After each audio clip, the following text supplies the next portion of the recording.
This is Bindu Prabha Sahu. Welcome you all to SNPs Biology.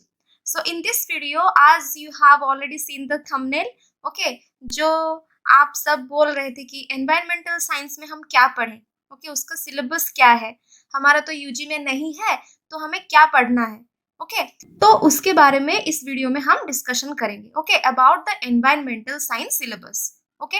मैं आपको बोलूंगी कि क्या आपके सिलेबस में है, आपके सिलेबस में कितना है और आपको कितना पढ़ना है, ओके, समझ में आया? तो ठीक है, let's start. But before discussing, let me tell you, if you're new to this channel or if you have not yet subscribed to our channel, then do subscribe, share and like our videos and press that bell icon next to the subscription button so that you can get all the notifications whenever a new video comes up. And another very important thing कि अगर Telegram group को join नहीं किए हो तो join कर लेना, okay, link is in the description. So start करते हैं फाइनली, ओके. तो as per the UG syllabus, okay, by the DHE Odisha, your syllabus contains first paper 1 में आपका है earth and earth surface processes, then आपका है paper 2 में physics and chemistry of environment, then paper 3 में आपका है water and water resources, then paper 4 में है आपका land and soil conservation and management, then C5 paper 5 में आपका है ecology and ecosystem, then C6 में है आपका एनवायरमेंटल बायोटेक्नोलॉजी, C7 में है atmosphere and global climate change, then C8 में है systematics and biogeography, okay, then C9 में दैट इज पेपर 9 उसमें है आपका अर्बन इकोसिस्टम, देन उसके बाद पेपर 10 में आपका है एनवायरमेंटल लेजिस्लेशन एंड पॉलिसी, फिर पेपर 11 में है आपका बायोडाइवर्सिटी एंड कंजर्वेशन, पेपर 12 में है ऑर्गेनिज्मल एंड इवोल्यूशनरी बायोलॉजी, फिर आते हैं और दो पेपर, पेपर 13 में है आपके environmental pollution and human health, then paper 14, okay, last paper जो आपका है as per the UG syllabus you have your natural resource management and sustainability, okay.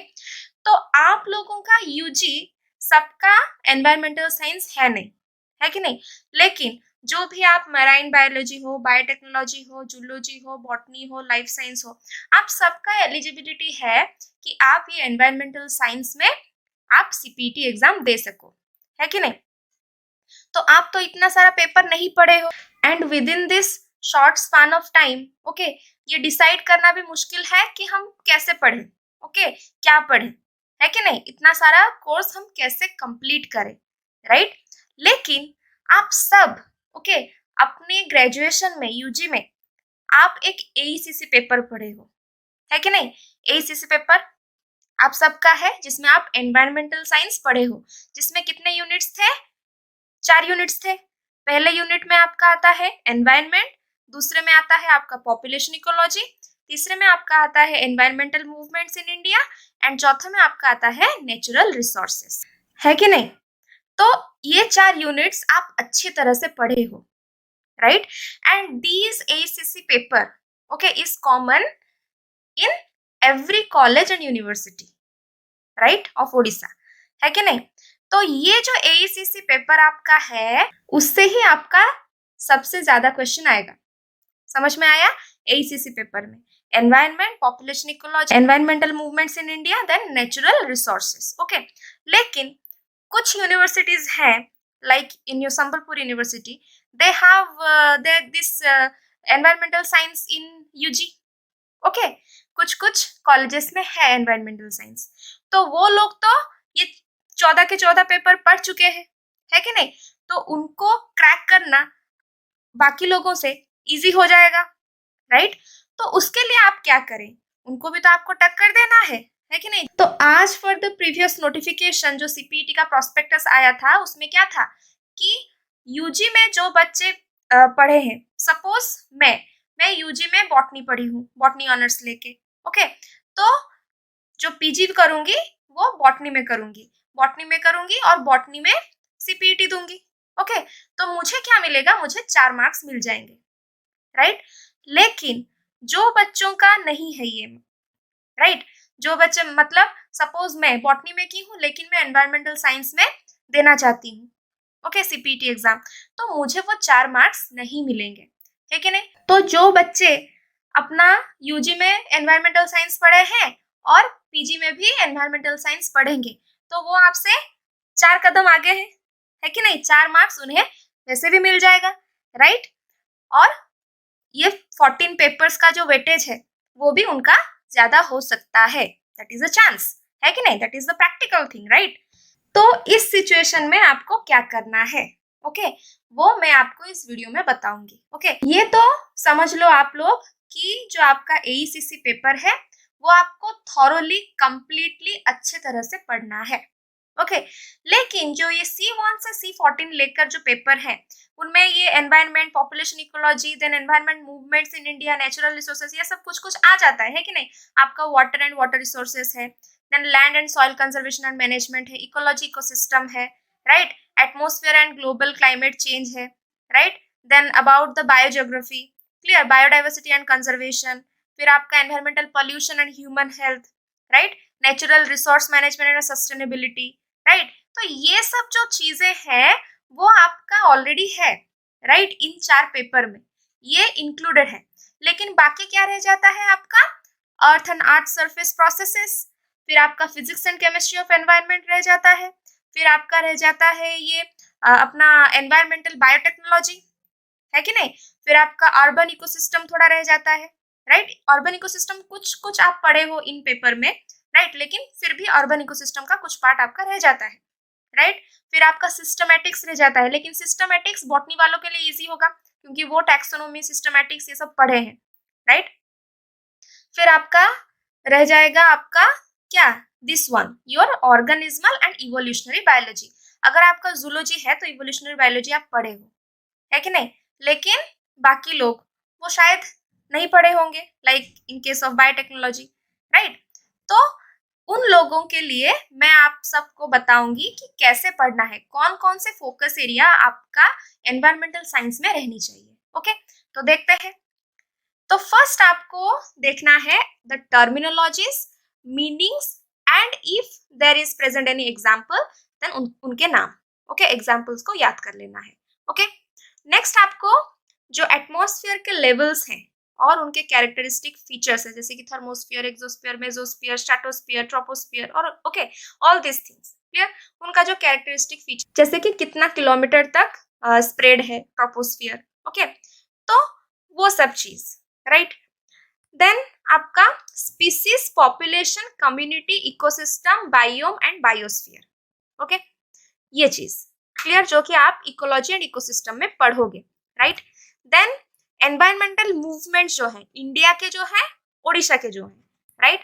Then pollution and global climate change, okay, ये आप बचपन से पढ़ते आ रहे हो from the school to the +2 then +3 also, right. Pollution and global climate change, जो types, causes, effect, जो डिजीजेस होते हैं उनके कॉजेस क्या है, वो कौन से ऑर्गन को वो अफेक्ट करते हैं, प्रिवेंशन मेजर क्या है, क्या क्या बोर्ड्स हैं, like your pollution control board हो गया, राइट। ये जो बोर्ड सब स्ट्रक्चर हुए उनके नाम, कब स्ट्रक्चर हुआ था, उनका एम क्या है, दीज थिंग्स, ओके।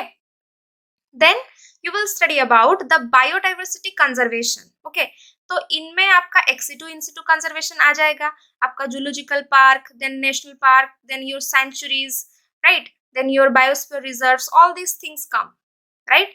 तो उनका लोकेशन मतलब इंडिया में कितना है, ओके, ओडिशा में कितना है, फिर वहां पे कौन से स्पीसीज को प्रिजर्व किया जाता है, ओके, कंजर्वेशन प्रोवाइड किया जाता है, मतलब प्रोटेक्शन प्रोवाइड किया जाता है, right.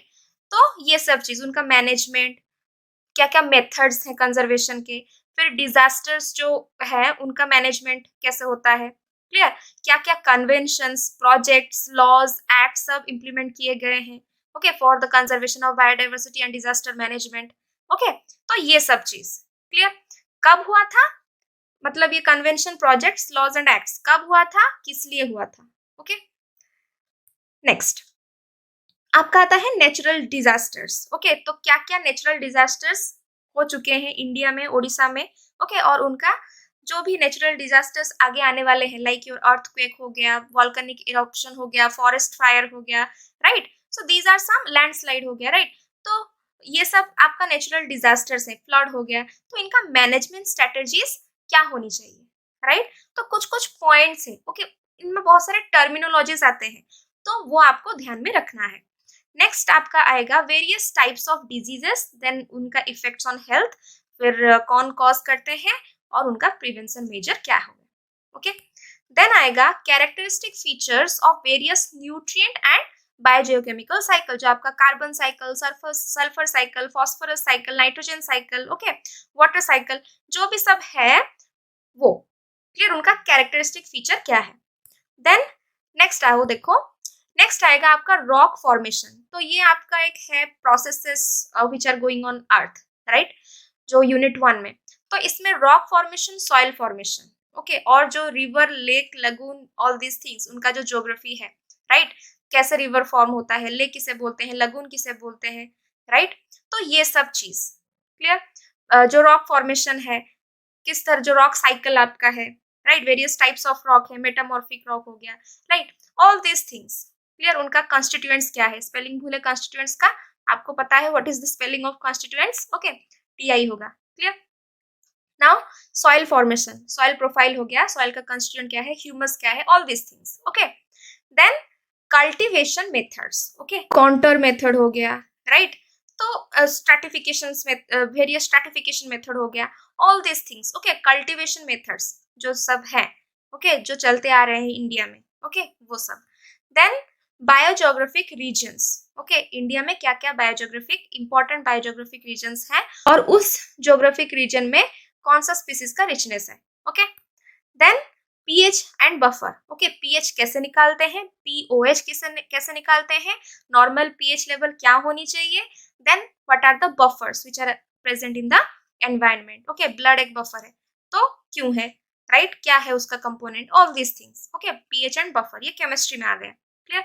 Then environmental biotechnology, okay, तो इसमें आपको क्या पढ़ना है कि जो बायोलॉजिकल वेलफेयर है, आपको पता है कि बहुत सारे माइक्रो ऑर्गेनिजम्स हैं जो कि हमारे एनवायरनमेंट को प्रोटेक्ट करते हैं, हमें प्रोटेक्ट करते हैं, राइट, तो those organisms, okay, the name of those organisms which are associated with biological welfare, okay, उनका नाम आपको पढ़ना है, क्लियर, उनका प्रोडक्शन मटेरियल क्या है जिससे वो हेल्प करते हैं, right, all this things, clear.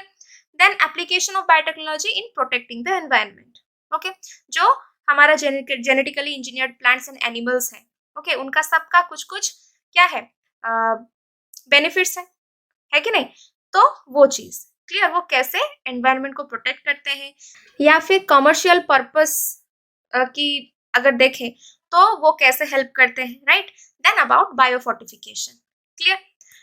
Next आएगा इम्पैक्ट्स ऑफ अर्बनाइजेशन, तो आपका एक अर्बन इकोसिस्टम, अर्बन पार्ट है, राइट, तो इसमें आपको देखना है बेसिकली इम्पैक्ट्स, अर्बनाइजेशन के वजह से इम्पैक्ट क्या क्या पड़ रहे हैं, ओके, क्लियर, और अर्बनाइजेशन क्यों हो रहा है, clear.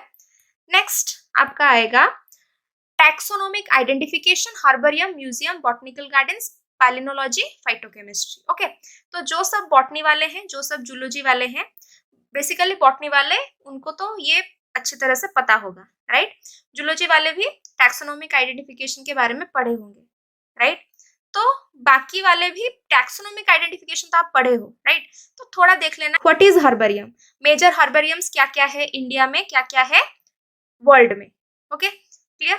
Then museums, about the botanical gardens, important one, कहाँ पे लोकेशन है, राइट, पैलिनोलॉजी किसे बोलते हैं, ओके, उसमें जो सब ऑर्गेनिजम्स इन्वॉल्व हैं उनका थोड़ा देख लेना, क्लियर। नेक्स्ट आ जाएगा systems of classification, taxonomic hierarchy and nomenclature, ये आप सब पढ़े हो, 5 kingdom system of classification, okay, taxonomic hierarchy क्या है, स्पीसीज, स्पीसीज के बाद जीनस, जीनस के बाद क्या, ऐसे करके पूरा to the kingdom, okay. Next nomenclature, तो नोमेनक्लेचर मतलब कैसे करते हैं, लेकिन ये थोड़ा ज्यादा नहीं आएगा नोमेनक्लेचर के बारे में, तो बेसिकली आपको 5 kingdom system of classification, okay, और बाकी जो साइंटिस्ट दिए थे क्लासिफिकेशन सिस्टम, उनका जो कैरेक्टरिस्टिक फीचर है, ओके, वो आपको ध्यान में रखना है, only the characteristic feature, okay, पूरा आपको क्लासिफिकेशन याद नहीं करना है, राइट। नेक्स्ट रूल्स, आपका क्या क्या रूल्स है, Gloger's rule, Bergmann's rule, Allen's rule, Geist rule, okay, ये 4 रूल बहुत इंपॉर्टेंट है, उनका जो फॉर्मूला है, कहाँ पे अप्लाई किए जाते हैं, कौन से कंडीशन में, that thing, okay. Next allopatric, sympatric, parapatric species, तो ये सब स्पेसिएशन में आता है। ओके, उनका सिर्फ कॉन्सेप्ट्स एंड डेफिनेशंस, ओके, ये याद रखना है। कितने जो इवोल्यूशन टाइप्स है, convergent, divergent, okay, all this things clear. Next आपका आएगा बायोजियोग्राफिकल रिल्म्स। कौन सा ऑर्गेनिज्म कब कौन से बायोजियोग्राफिकल एरिया में हुआ था, अपीयर हुआ था, okay clear, all this things clear. Next आएगा आपका laws in population ecology, population genetics and the formulas, okay, जैसे कि आपका हार्डी-विनबर्ग लॉ है, राइट। तो जो भी सब लॉज हैं क्लियर पॉपुलेशन इकोलॉजी में, आपका जो बर्थ रेट है, डेथ रेट है, पॉपुलेशन डेंसिटी कैसे निकालते हैं, ओके, सर्वाइवरशिप कर्व, तो ऑल दिस थिंग्स, ओके। तो ये जो सब मैं बताई हूँ आपको, इसमें आपको ज्यादा से ज्यादा ध्यान देना है, तो आप ज्यादा से ज्यादा क्वेश्चंस अटेम्प्ट कर पाओगे, ओके। अगर आप प्रीवियस ईयर के क्वेश्चन देखोगे तो इन टॉपिक में से ही आप लोगों का आया था क्वेश्चन, ओके, कुछ ज्यादा डिफिकल्ट नहीं था क्वेश्चन, राइट। तो आप इजीली अटेम्प्ट कर सकते हो अगर आप ये सब चीज ध्यान में रख के जाओ, ओके। रिवाइज कर लो, अगर नहीं पता है तो थोड़ा पढ़ लो, याद रख लो, क्योंकि यहाँ पे याद रखने के लिए बहुत सारी चीजें हैं, राइट। तो याद रख लो, एग्जाम बहुत कम टाइम अभी है, राइट। और जो भी सब प्रैक्टिस सेट्स आपको दिए जाते हैं वो आप कर लो। टेलीग्राम ग्रुप में एक्स्ट्रा प्रैक्टिस सेट्स भी आपको मिलेंगे, तो वहां पे आप प्रैक्टिस कर सकते हो। प्रैक्टिस सेट्स सिर्फ आपका कॉन्फिडेंस बूस्ट करता है, ओके। और कुछ क्वेश्चंस हैं जो कि आ भी सकते हैं उनमें से, राइट, क्योंकि पिछले साल हम जो बॉटनी के प्रैक्टिस सेट दिए थे, जूलॉजी के प्रैक्टिस सेट दिए थे, उनमें से मोर देन 30 क्वेश्चंस आए थे, ओके। तो आ सकते हैं, लेकिन उसका तो कोई गारंटी नहीं है ना कि आएंगे ही आएंगे, राइट। लेकिन आप अगर ये कॉन्सेप्ट समझ के जाओगे, ओके, जो टॉपिक्स आपको दिया जाता है कि ये इंपॉर्टेंट है, तो उनमें से आपको जरूर क्वेश्चंस मिलेंगे ही मिलेंगे, okay clear. So this is all about it, and I hope this syllabus वाला video is gonna help you a lot, okay। So this is all about this video, the video of your environmental syllabus, okay। and I hope जो भी हम बोल रहे हैं आप लोग अच्छे तरह से सुन रहे हो, और आप लोगों को ये वीडियो बहुत हेल्प करे in future, okay, particularly in CPT examination, okay। Those who are giving your examinations in this year, okay, that is CPT 2021, all the best to you all। and जो सब इन फ्यूचर, ओके, 2022-2023 में देने वाले हैं, वो लोग अच्छे तरह से प्रिपेयर हो जाए, ओके।